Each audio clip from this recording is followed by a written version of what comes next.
بسم الله الرحمن الرحيم হযরত মুহাম্মদ সাল্লাল্লাহু আলাইহি ওয়াসাল্লাম এর জন্ম ও শৈশবের বিস্তারিত কাহিনী। হযরত মুহাম্মদ সাল্লাল্লাহু আলাইহি ওয়াসাল্লাম ৫৭০ খ্রিস্টাব্দে রবিউল আওয়াল মাসের ১-২ তারিখে আরবের মক্কা নগরীতে জন্মগ্রহণ করেন। এই সময়টি ছিল আরবদের জন্য এক অন্ধকার যুগ, যেখানে নানা ধরনের কুসংস্কার, সামাজিক অন্যায় এবং অনাচার বিরাজমান ছিল। তিনি কুরাইশ বংশের বনু হাশিম গোত্রে জন্মগ্রহণ করেন, যা ছিল অত্যন্ত সম্মানিত এবং মর্যাদাপূর্ণ গোত্র। তার পিতার নাম আব্দুল্লাহ এবং মাতার নাম আমিনা। তার দাদা আব্দুল মুত্তালিব ছিলেন মক্কার একজন প্রধান ব্যক্তি এবং কাবাঘরের তত্ত্বাবধায়ক। ইসলামিক বর্ণনামতে নবীজির জন্মের সময় ও আগে অনেক অলৌকিক ঘটনা ঘটে।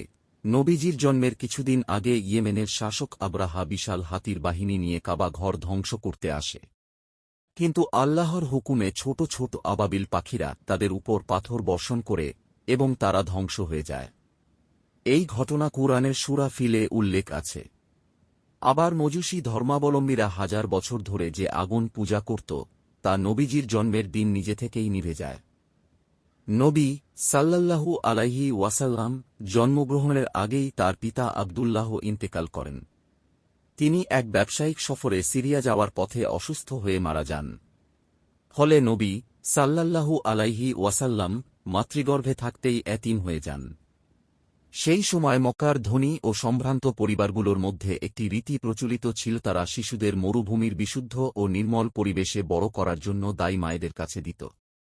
নবীজিও এই রীতি অনুসারে হালিমা সাদিয়া নামের এক দাই মায়ের তত্ত্বাবধানে যান। হালিমা ও তার পরিবার নবীজিকে গ্রহণ করার পর থেকে আশ্চর্যজনকভাবে তাদের সংসারে বরকত নেমে আসে। দুধের উটনি দুধে ভরে যায়, যা আগে শুকিয়ে গিয়েছিল। বকরীরা প্রচুর দুধ দিতে শুরু করে, যা আগে খুব কম দুধ দিত। খরাকবলিত জমি উর্বর হয়ে ওঠে, যা আগে শুকনো ছিল। এইসব অলৌকিক ঘটনা দেখে হালিমা ও তার পরিবার বুঝতে পারেন যে এই শিশু সাধারণ কেউ নন। নবীজি যখন মাত্র ৪ বছর বয়সী, তখন একদিন হালিমার বাড়ির পাশেই শিশুদের সঙ্গে খেলা করছিলেন।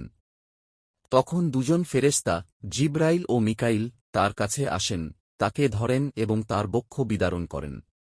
তারা তার হৃদয় থেকে এক কালো বস্তু বের করে তা ধুয়ে দেন এবং বলেন, এটি তোমার অন্তরের সেই অংশ যা শয়তানের প্রভাব থেকে রক্ষা করা হল। এই অলৌকিক ঘটনা দেখে হালিমা ও তার স্বামী আতঙ্কিত হয়ে পড়েন এবং নবীজিকে তার মায়ের কাছে ফিরিয়ে দেন। ৬ বছর বয়সে নবীজির মা আমিনা তাকে নিয়ে মদিনায় তার নানার বাড়ি যান।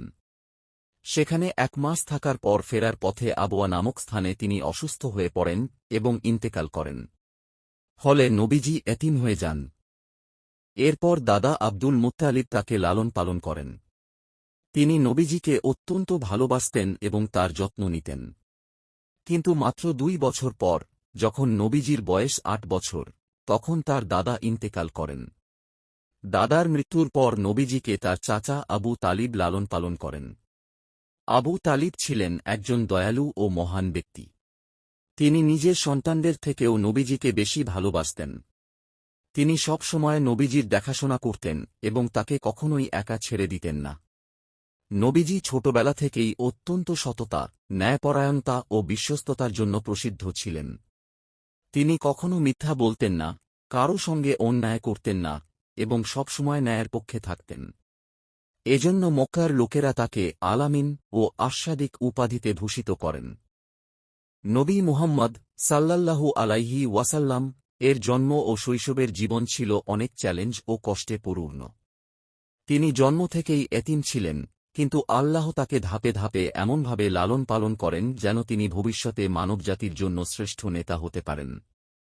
এই কাহিনী আমাদের শিক্ষা দেয় যে কষ্ট ও প্রতিকূলতা সত্ত্বেও মহান উদ্দেশ্য অর্জন করা সম্ভব, যদি আল্লাহর প্রতি আস্থা ও সততার সঙ্গে চলা যায়।